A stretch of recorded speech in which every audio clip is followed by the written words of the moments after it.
Welcome to my PowerPoint presentation on why Buckle Up is an underwhelming perk in Dead by Daylight. Buckle Up activates when you heal another survivor in the dying state. While healing, both you and the dying survivor see the killer's aura.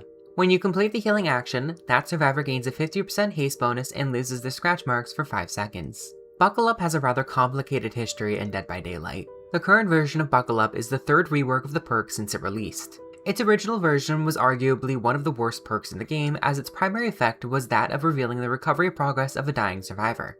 This was prior to the solo queue HUD updates that enabled you to see the actions of your fellow survivors. It also revealed the killer's aura for a short duration after healing a dying survivor. It was then reworked when the HUD updates happened, as its primary function was now a base kit feature.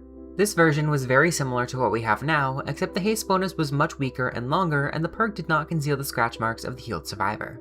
In patch 7.1.0, they switched out the haste bonus for the endurance status effect, which now extended to both survivors. This was an extremely controversial change due to its synergy with For the People, which enabled a healthy survivor to confer a health state to another. Because the endurance status effect was granted to both survivors, the killer could down a survivor, a second survivor quickly runs in, pops FTP, and now both survivors cannot be downed for 10 seconds, enabling either one to reach a safe tile. There was essentially no counterplay for the killer in these situations and required almost no effort on the part of the survivors, so it was eventually canned. In patch 8.0.0, they reverted Buckle Up to the previous iteration with some buffs, now granting a more potent haste bonus as well as concealing the scratch marks of the dying survivor. Buckle Up still sits at the bottom of the anti-slug perk tier list. This is largely due to the fact that, as an anti-slug perk, it kinda sucks at its job, especially in comparison to other anti-slug perks. It has an odd combination of aggressive and stealth effects, in granting the healed survivor a haste bonus to prevent them from going down when the killer is near, but also in keeping tabs on the killer through the aura reading. The scratch mark bit kinda goes both ways by granting a stealth effect to shake a nearby killer.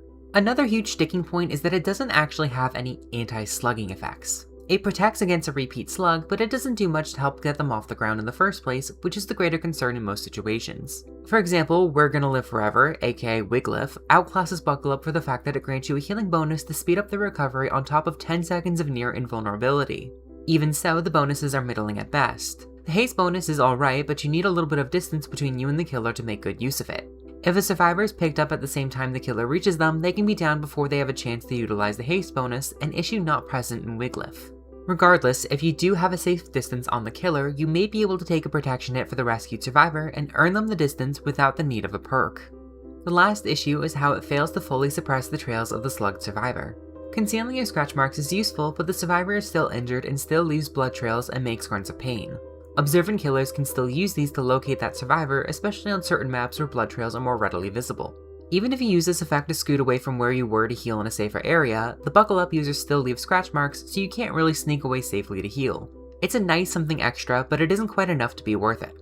Overall, Buckle Up doesn't lean hard enough in either an aggressive or stealth-based approach, and as a result, offers a mediocre payoff in all situations. If the killer isn't nearby, then the haste bonus doesn't really matter, but if the killer is nearby, it's greatly outclassed by the likes of We're Gonna Live Forever. I came up with 2 different reworks for Buckle Up. The first version leans more into the stealth-based aspect of Buckle Up, in which the killer leaves a survivor slugged on the ground for an extended period. This version offers a heal speed bonus on dying survivors to help get them off the ground. I only opted for 50% because of Wiglif having stacking concerns. With the diminishing returns feature, however, this is less of a concern, and were that feature not present, I would have gone for 25% instead. In addition to the healing bonus, the perk retains the effect that reveals the killer's aura for the duration of the healing action. After the pickup, the aura reading persists for a short duration, as well as both survivors gaining suppressed scratch marks and pools of blood. I did consider full elusive in this situation, but I fear it would have a similar synergy with For the People as the previous version of Buckle Up did. It would be a lot less problematic, but still potentially obnoxious enough that it probably shouldn't be a thing. Leaving out grunts of pain allow killers to still guesstimate where the survivors went if performed directly in front of them. As such, this version of Buckle Up is something of an alternative to Wiglif. While it is less aggressive than Wiglif, it provides more information to the survivors while simultaneously obscuring information from the killer. The second version I came up with leans more into an aggressive anti-slug perk to rival Wiglif. This version now gives you an AoE to dying survivors, in which they recover faster and see the killer's aura. When you pick them up, they are granted a 30% haste bonus and elusive for up to 7 seconds. This is slightly less distance than what the current version gives you, but is enhanced by the complete elusive effect. This version can be used more aggressively, such as when a survivor dies on a pallet. You can pressure the killer by hovering for a save, and if they commit to the chase, you can loop for a little bit near the downed survivor, eventually making your way to them to pick them up. Once you pick them up, they can utilize the speed bonus and concealed trails to make a break for it. Personally, I do prefer the second version more, but I figure more options are better than just one. Thanks for watching, leave a like and put your thoughts in the comments below.